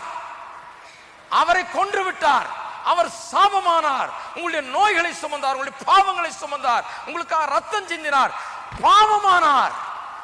இப்போ நீங்க வந்து இறங்கு இறங்கு இறங்குன்னு வேண்ட வேண்டியதில்லை, அழ வேண்டியதில்லை, நேரம் வர வேண்டியதுதான். ஆண்டவரே, எனக்காக இயேசு மரித்தார், எனக்காக ரத்தம் சிந்தினார், எனக்காக ஜீவனை விட்டார், அதை நான் விசுவாசிக்கிறேன், உம்மிடத்துல வருகிறேன். அவ்வளவுதான். எவ்வளவு சிம்பிள் பாத்தீங்களா? கடினமே கிடையாது. மதத்தை நம்ம போதிக்கிறதுனால தான் என்ன சொல்றாங்க, இல்லைங்க கொஞ்ச நாள் போட்டுங்க, இன்னும் கொஞ்சம் விஷயம்லாம் இருக்குது, அதெல்லாம் முடிச்சுட்டு நான் வர்றேங்க. என்ன விஷயம் முடிச்சுட்டு வர போறீங்க? அப்போ இதை விட கொஞ்சம் பெட்டரா இருப்பீங்களா? இன்னைக்கு இருக்கிறத விட அன்னைக்கு ரொம்ப தகுதி உள்ளவர்களா இருப்பீங்க வர்றதுக்கு. இல்லை, இன்னைக்கு இருக்கிறத விட கொஞ்சம் தேவலாம் அன்னைக்கு. அப்போ கொஞ்சம் எல்லாம் விட்டுட்டு எல்லாம் கொஞ்சம் நல்லவர்களாயிட்டு வர்றீங்களா, வரலான்னு பார்க்குறீங்களா? கிடையாது. பாவிகளை நீதிமானாக்குகிறவரிடத்தில் விசுவாசிக்கிறவனாய் வருகிறவனுக்கு அது நீதியாக எண்ணப்படும். நீங்க போய் எல்லாத்தையும் விட்டுட்டு எல்லாத்தையும் மறந்துட்டு எப்படியாவது எல்லாத்தையும் உதறி தள்ளிட்டு எப்படியாவது இதை விட கொஞ்சம் யோக்கியமானவராகி நல்லவராகி பிறகு நான் வர்றேன்னு சொல்றது தப்புங்க. அப்படி வர வேண்டிய அவசியமே கிடையாது. எப்படி இருக்கிறீர்களோ அப்படியே வாருங்கள். ஏன் என்று சொன்னால் பாவியை நீதிமானாக்குகிறவர். எல்லாரும் சொல்லுங்க, பாவியை நீதிமானாக்குகிறவர். நான் பாவி அப்படின்னு சொல்ல வர்றவன தான் ஆண்டவர் நீதிமானாக்குகிறார். நான் கொஞ்சம் யோகியமாயிட்ட பிறகு வர்றேன்னா நான் வழியே கிடையாது. அவன் மார்க்கத்தை மதத்தை பின்பற்ற வேண்டியதுதான். பாவி என்று சொல்லி வருகிறவனுக்கு தான் அவனை நீதிமானாக்குகிறார் தேவன், இல்லையா? ஆகையால என்னைக்கு வரணும்? அப்புறம் இல்லை, இப்போ இன்னைக்கு. ஆகையால் தான் வேதம் சொல்லுகிறது, இன்றைக்கே ரட்சிப்பின் நாள், நாளைக்கு இல்லை. இப்பேற்பட்ட சுவிசேஷத்தை ஒருவன் தள்ளக்கூடாது. இப்பேற்பட்ட ஒரு காட்ஸ் ஆஃபர், தேவன் கொடுக்கிற ஒரு பெரிய ஸ்லாக்கியத்தை, தேவன் மனுஷனுக்கு முன்பாக ஒரு வைத்திருக்கிற ரட்சிப்பின் பாக்கியத்தை ஒருவன் தள்ளுவானால் அதை விட பெரிய ஒரு குற்றம் இருக்க முடியாது. இதை தள்ளக்கூடாது. இதை ஏற்றுக்கொள்ள வேண்டும், வர வேண்டும், இருக்கிற வண்ணமே வர வேண்டும். வந்து பெரிய பிரார்த்தனை ஒன்றும் பண்ண வேண்டியதில்லை, அழுது ஜெபிக்க வேண்டியதில்லை, கண்ணீர் விட வேண்டியதில்லை, கெஞ்ச வேண்டியதில்லை. உரிமையோடு வர வேண்டும். இயேசு எனக்காக மரித்தார், ஆகையால் எனக்கு உரிமை இருக்குது. அந்த மரணத்தை நம்பி, அந்த சிந்தப்பட்ட ரத்தத்தை நம்பி நான் வருகிறேன். நான் தேவனுடைய பிள்ளையாக இன்னைக்கு மாறுகிறேன். இயேசுவின் நாமத்தில் பிசாசின் பிடி என்னை விட்டு போகிறது. நான் இனி பிசாசின் பிள்ளை இல்லை, தேவனுடைய பிள்ளையாக வாழ்வேன் என்று யார் வேண்டும் என்றாலும் வரலாம். ஐந்தாவது, பாம்பினால் கடிக்கப்பட்டவர்கள் எல்லாரும் ஏதாவது போய் காணிக்கை எடுத்துட்டு வாங்கன்னு சொல்லல. ஏதாவது போய் நீங்க காணிக்கையாய் தேவனுக்கு ஏதாவது பலியிடும்படியா ஏதாவது எடுத்துட்டு வாங்க, காணிக்கையா எடுத்துட்டு வாங்கன்னு சொல்லல. நோக்கி பாருங்கள். எல்லாம் சொல்லுங்க, நோக்கி பாருங்கள். மறுபடியும் மறுபடியும் சொல்லல, வேற எதுவும் சொல்லல ஆண்டவர்.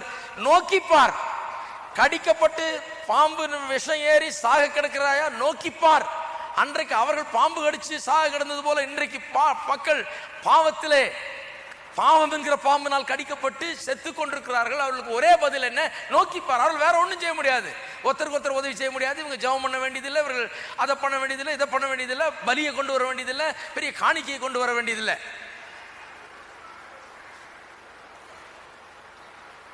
சிலர் சொல்லுவாங்க, உன்னுடைய இருதயத்தை நீ ஆண்டவரிடத்தில் கொண்டு வா. இந்த அழுக்கு பிடிச்ச இருதயத்தை வச்சு ஆண்டவர் என்ன பண்ண போறாரு? ஹலோ, இருக்கிறது பாவம் நிறைஞ்ச இருதயம், இதை காணிக்கையாக கொண்டு வா அப்படின்னா இதை போய் ஆண்டவர்கிட்ட காணிக்கையாக கொடுக்கறதா? சாச்சா, இருதயத்தை யாரு ஆண்டவர்கிட்ட சமர்ப்பிக்கணும்? இருதயத்தை ஆண்டவர்கிட்ட யாரு கொடுக்கணும்னா, ரட்சிக்கப்பட்டவர்கள் தங்களுடைய இருதயத்தை ஆண்டவரத்தில் ஒப்படைக்கணும் மனப்பூர்வமா. பாவியா இருக்கிறவங்க இருதயம் கூட ஏற்றுக்கொள்ளப்பட முடியாது, அதை ஆண்டவர் தொடக்கூட மாட்டார். உங்க இருதயத்தை கொடுத்ததுனால ரட்சிக்கப்பட முடியாது. எதையுமே கேட்கல ஆண்டவர். என்ன சொல்றார்? நோக்கி பார். நீ எதுவும் கொண்டு வர வேணாம், வெள்ளியும் பொண்ணு வேணாம், காசு வேணாம், தாடி வேணாம், முடி வேணாம், உன்னுடைய தியாகம் வேணாம், உன்னுடைய பலி வேணாம், உன்னுடைய பெரிய புண்ணியங்கள் வேணாம், எதுவுமே வேண்டாம். நோக்கி பார். வேற ஒன்றும் செய்ய முடியாது. பாம்பு கடிச்சவன் என்ன பண்ணுவான்? செத்து கொண்டிருக்கிறான், எந்த நிமிஷமும் சாவுதான். அவன் ஒன்னே ஒண்ணுதான் பண்ண முடியும், நோக்கி பார்க்கணும். நோக்கி பார்த்து பிழைப்பான்றார். நோக்கி பார்த்தால் பிழைப்பாய் எல்லாம் சொல்லுவோம். நோக்கி பார்த்தால், விசுவாசித்தால், அவ்வளவுதான், அவ்வளவுதான் ரட்சிப்பே. அதுக்கு மேல ஒன்றும் கிடையவே கிடையாது. கடைசியாக இது ரொம்ப முக்கியம். பாம்பினால் கடிக்கப்பட்டவர்கள் எல்லாரும் போய் இந்த மோசே செய்த வெண்கல சர்ப்பத்தில் லேசா ஒரு சின்ன துண்டு வெட்டி எடுத்துக்குங்க. அவர் செய்த அந்த கம்புல ஒரு சின்ன ஒரு மரத்துண்டாது வெட்டி எடுத்து பத்திரமா கொண்டு போய் உங்க வீட்டில் வச்சு பூஜை பண்ணுங்கன்னாரா? இதனால உங்களுக்கு பயன் கிடைக்கும். இதெல்லாம் மதம் பாருங்க, இதெல்லாம் மதம். கிறிஸ்தவர்கிட்டயும் இருக்குது, மற்றவர்கிட்டயும் இருக்குது மதம். மதத்துல இதுக்கெல்லாம் நம்பிக்கை உண்டு. இது அந்த செயின்ட் தான், இது அவருடைய போனா, இது அவருடைய எலும்பா, இது தினந்தோறும் நான் வணங்கிட்டு தான் அதை பண்றேன். நான் அந்த கோயிலுக்கு போனா அந்த எலும்பை வணங்கிக்கலாமே, இந்த கோயிலுக்கு போனா இந்த துணி வச்சிருக்கிறாங்க, இயேசுவின் ரத்தம் இருக்குது அதுல, அதை கொஞ்சம் வணங்கிட்டு வந்துடுறேனே. இங்க இந்த நாட்டுக்கு போய் அந்த கோயில்ல போனா அங்க ஏதோ ஒரு சிலுவையிலிருந்து இவ்வளவு துண்டு எடுத்து வச்சிருக்காங்களாம், அதை கொஞ்சம் தொட்டு வணங்கிட்டு வந்துடுறேன்னு ஏதாவது கிடைக்குமே. இதெல்லாம் மதம். என்ன பண்ணாங்க தெரியுமா? வெண்கல சர்ப்பத்தை கம்பின் மேல வச்சு உயர்த்த சொன்னார் ஆண்டவர். எல்லாம் உயர்த்தி எல்லாம் சுகமாயிட்டாங்க. எல்லாம் நோக்கி பார்த்து சுகமான பிறகு என்ன பண்ணாங்க? அப்புறம் தான் மதம் ஆரம்பிச்சாங்க. அதை வச்சு சுகமாயிட்டு அதை வைத்து ஒரு மதமே ஆரம்பிச்சா. என்ன பண்ணா? பத்திரமா கொண்டு போய் இந்த வெண்கல சர்ப்பத்தை கொண்டு போய் ஒரு விக்கிரமம் மாதிரி வச்சு ஆராதிக்க ஆரம்பிச்சிட்டான். என்ன சொல்லிட்டான்? வனாந்தரத்தில் நாங்க இருந்தோம், அந்த வெண்கல சர்ப்பத்தை உயர்த்த சொன்னார் ஆண்டவர், நாங்கெல்லாம் பார்த்தோம், சுகம் கிடைச்சிது, இதை பத்திரமா வச்சுக்கப்பா, இதை எப்பெல்லாம் பாக்குறியோ சுகம் கிடைக்கும், பத்திரமா எடுத்துட்டு போய் வச்சு இதையே வணங்க ஆரம்பிச்சிட்டாங்க. எல்லாம் இதை வந்து தொட்டு கும்பிட்டு போக ஆரம்பிச்சிட்டாங்க. எசேக்கியா ராஜாவுடைய காலத்திலே அவர் என்ன பண்ணாரு? போய் விக்கிரகங்கள்லாம் உடைக்கும் போது இந்த வெண்கல சர்ப்பத்தையும் எடுத்து உடைச்சு சுக்கு நூறாக்கி எரிஞ்சிட்டாரு. அந்த ஒரு தேவனுடைய மனுஷன். அவர் பார்த்தாரு, என்ன வனாந்தரத்தில் போய் பண்ணுனா அதை வந்து பத்திரமா கொண்டு வந்து இதுல என்னமோ பெரிய வல்லமை இருக்கிற மாதிரி இதெல்லாம் தொட்டு கும்பிட்டுக்கிறாங்க, இதை கொண்டாந்து பெரிய ஒரு விக்கிரகம் மாதிரி வச்சுட்டாங்கன்னு சொல்லி அதை உடைச்சு நொறுக்கிட்டு அதுக்கு நெகுஸ்தான் என்று பெயர் இட்டாராம். 2 ராஜாக்கள் 18ஆம் அதிகாரம் 4ஆம் வசனத்தில் இருக்குது. பிறகு வாஸ்துகள் எழுதி கொள்ளுங்க. 2 ராஜாக்கள் 18ஆம் அதிகாரம் 4ஆம் வசனத்தில் அதுக்கு நெகுஸ்தான் என்று பெயரிட்டான் என்று இருக்கிறது. எதுக்கு? அந்த உடைக்கப்பட்ட வெண்கல சர்ப்பத்துக்கு. நெகுஸ்தான் என்ன அர்த்தம் தெரியுமா? a piece of brass, just a piece of brass. இது வெறும் ஒரு பித்தளை துண்டுன்னு அர்த்தம். அவன் அதை உடைச்சு போட்டு என்ன சொன்னானா, ச்சே இது வெறும் ஒரு பித்தளை துண்டு, இதை போய் வணங்கிட்டு இருக்கிறிய, இதை போய் தொட்டு கும்பிட்டு இருக்கிறிய, இதை பின்னால போயிட்டு இருக்கிற, இதை பெருசா வச்சுட்டு, இது ஒண்ணும் கிடையாது, இதுல கிடையாது. இன்னைக்கு பாருங்க ஜனங்க எதெல்லாம் வணங்கிட்டு இருக்கிறாங்க. எந்தெந்த புண்ணிய ஸ்தலங்கள்லாம் போய் அங்க அந்த பரிசுத்தவானுடைய எலும்பு, சிலுவையில் ஒரு துண்டு, இயேசுவின் ரத்தத்தை ஒரு கைக்குட்டையில் பிடிச்சி அதை வணங்குறது, இப்படியெல்லாம் கிறிஸ்தவர்கள் மத்தியில் கூட பல விதமான மூடத்தனங்கள் இருக்குது. இதை பார்த்துட்டு நிறைய பேர் நினைச்சா இதுதான் கிறிஸ்தவன். கிடையாது. இன்றைக்கு எசேக்கியா ராஜா இருந்தால் சொல்லியிருப்பார், அது வெறும் அழுக்கு துண்டு, இயேசுவின் ரத்தம் துண்டு இல்லை. இயேசுவின் ரத்தமே இருந்தால் கூட என்னது, அந்த துண்டை நம்ம போய் கும்பிட வேண்டியதில்லை, அதை போய் பார்க்க வேண்டியதில்லை, அதில் ஒன்றும் கிடையாது. அது வெறும் அழுக்கு துண்டுன்னு தான் சொல்லுவார். எப்படி அந்த வெண்கல சர்ப்பத்தை உடைச்சி அது வெறும் பித்தளைன்னு சொன்னாரோ அதுபோல் இது வெறும் துண்டுன்னுவார்.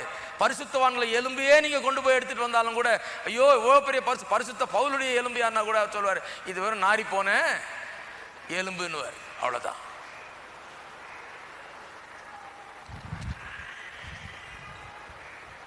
இது மெழுகு வத்தீங்க, அது ஒன்றும் கிடையாது. இதெல்லாம் உருகி ஒன்றும் இல்லாமல் போகிறது. அவ்வளோதான். இதை வச்சுட்டு என்ன பண்ணிட்டு இருக்கு? இது ஒன்றும் தேவையில்லை. ஒன்றும் பண்ண, இதெல்லாம் பண்ண சொல்லலை. போய் கொஞ்சம் இதை எடுத்துக்க, மரத்துலேருந்து கொஞ்சம் துண்டை வெட்டி எடுத்துக்க, இல்லை அந்த வெண்கல சர்ப்பத்திலேருந்து கொஞ்சம் பிச்சை எடுத்துக்கன்னு சொல்லலை. இதை நோக்கி பார். இதை விட்டுவிட்டு எத்தனையோ மூடத்தனங்களை ஜனங்க வளர்த்து விட்டாங்க. இன்னைக்கு நோக்கி பார். எல்லாரும் சொல்லுவோம் நோக்கி பார். நோக்கி பார்த்தால் பிழைப்பான்னு சொல்லிட்டார். நோக்கி பார்த்தால் பிழைப்பான். நோக்கி பார்க்கிறவன் எல்லாம் பிழைப்பான். நோக்கி பார்த்து பிழைப்பான். நோக்கி பார்த்து பிழைப்பான். எல்லாரும் சொல்லுவோம் நோக்கி பார்த்து பிழைப்பான். நோக்கி பார்த்து பிழைப்பான். நோக்கி பார்த்து பிழைப்பான். விசுவாசத்தால் நீதிமான் பிழைப்பான். விசுவாசத்தால் நீதிமான் பிழைப்பான். இன்றைக்கு பாவிக்கு பதில் என்னங்க? பாவத்துக்கு பதில் என்ன? மனுஷனாய் பிறந்த ஒவ்வொருவனும் பாவி என்று வேதம் சொல்லுகிறது. அவன் என்ன பண்ண வேண்டும்? இயேசுவை வந்து நோக்கி பார்த்து அவரை விசுவாசிக்க வேண்டும்.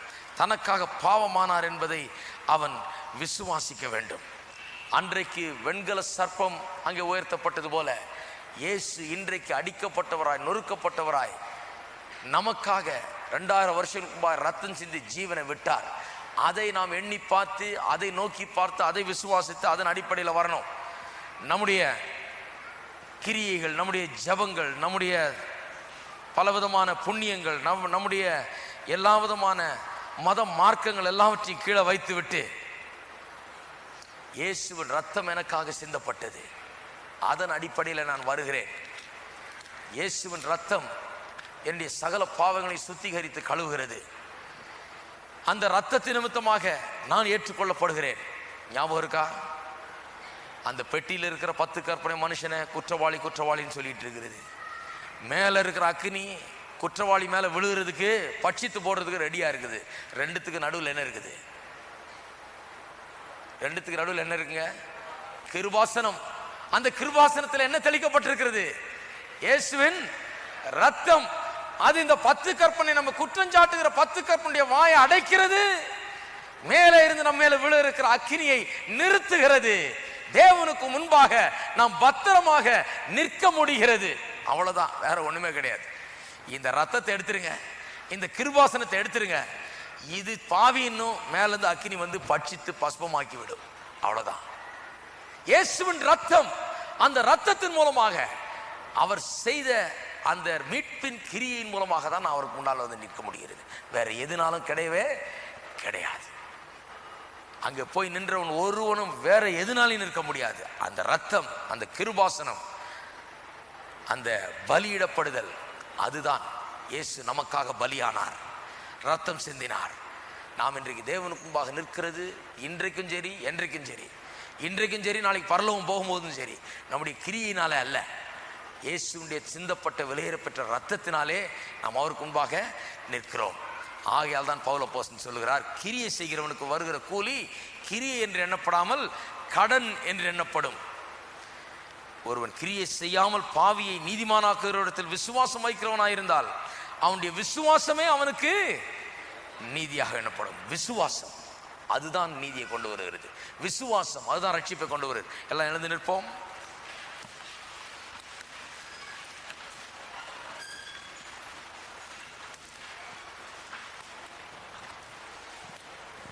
இதான் ரட்சிப்பின் வழி. வேறெல்லாம் மத மார்க்கங்கள். இதை வேற போத்தி கொஞ்சம் சாஃப்டாலாம் சொல்ல முடியாது. இது ஒன்றுதான் ரட்சிப்பின் வழி.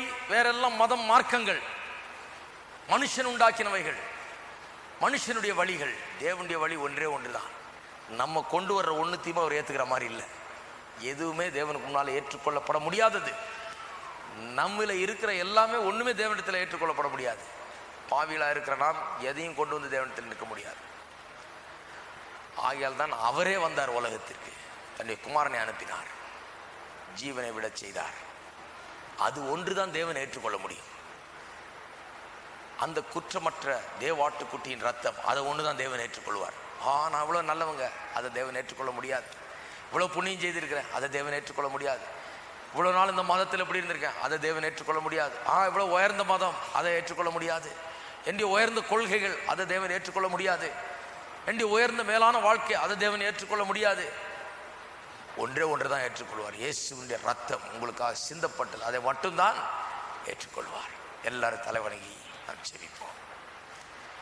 இன்னும் நான் இயேசுவை ஏற்றுக்கொள்ளவில்லை, நோக்கி பார்த்து பிழைப்பான் என்று சொல்லி இருக்கிறபடி நான் இயேசுவின் மீது விசுவாசம் வைக்கவில்லை.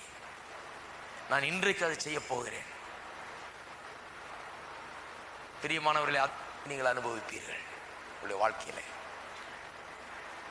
நோக்கி பார்த்தால் பிழைப்பான் என்று எழுதியிருக்கிற வார்த்தையின்படி தேவனுடைய ஜீவனை, நித்திய ஜீவனை பெறுவீர்கள்.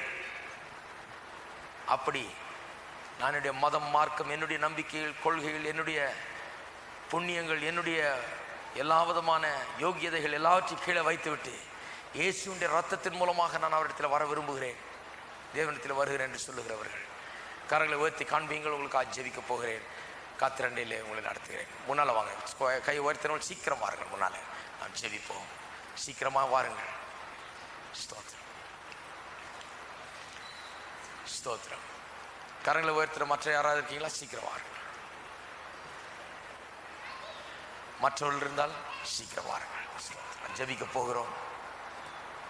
எப்பேற்பட்ட ரட்சிப்பு! நீங்கள் இருக்கிற வண்ணமாகவே தேவன் உங்களை ஏற்றுக்கொள்கிறார். இன்றைக்கே தேவனுடைய பிள்ளைகளாவீர்கள். தேவனுக்கு முன்பாக வந்து நிற்க முடியும். பாவங்கள் கழுவி அகற்றப்பட போகிறது. மன்னிக்கிறது மட்டுமில்லாமல், சுத்திகரித்து கழுவுறது மட்டுமில்லாமல், தேவன் உங்களை அவருடைய குடும்பத்திலே அங்கத்தினராக வைக்கப் போகிறார். அவருடைய பிள்ளை என்று நீங்கள் அழைக்கப்படுவீர்கள். தேவனுடைய பிள்ளை என்று. பெரிய ஸ்லாக்கியம் இது. முதற்கொண்டு என்றென்றைக்கும் தேவனை பின்பற்றி அவருக்காக ஜீவியுங்கள். அவருக்கு நன்றி உள்ளவர்களாயிருங்கள். அவ்வளவுதான். ஸ்தோத்திரம். ஜெபிப்போம். இந்த ஜெபத்தை சொல்லுங்கள். இது உங்களுடைய அறிக்கை, விசுவாசத்தின் அறிக்கை. சொல்லுங்கள். தேவனே, இயேசுவின் நாமத்திலே மண்டில வருகிறேன். பாவியாக வருகிறேன். பாவியை நீதிமானாக்குகிறவர் என்னையும் நீர் இன்று நீதிமானாக்கும் ஆண்டவரே. இயேசு எனக்காக சிலுவையில் மரித்தார், இரத்தம் சிந்தினார், ஜீவனை விட்டார். அவரை மறுபடியும் நீர் உயிரோடு எழுப்பினீர்.